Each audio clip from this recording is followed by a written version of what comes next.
فانت لو بتعمل شيء ولقيت فيه شوية كده ملهمش لازمة بيقولوا كلام ملوش لازمة، اعرف انك ماشي صح.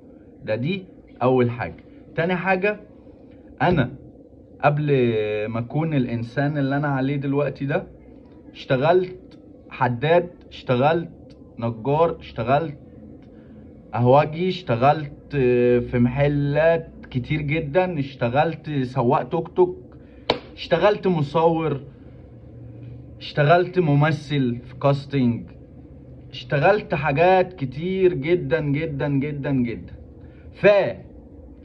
ان واحد فاشل زيك يجي يقول لي انا انت بتعمل ايه، معلش يعني في الكلمة ممكن اقول لك انا كلمة بقى، يعني مع اذنك يعني روح شوف لك شغلانة يا فاشل، وبعد كده ابقى تعالى كلمني، ماشي؟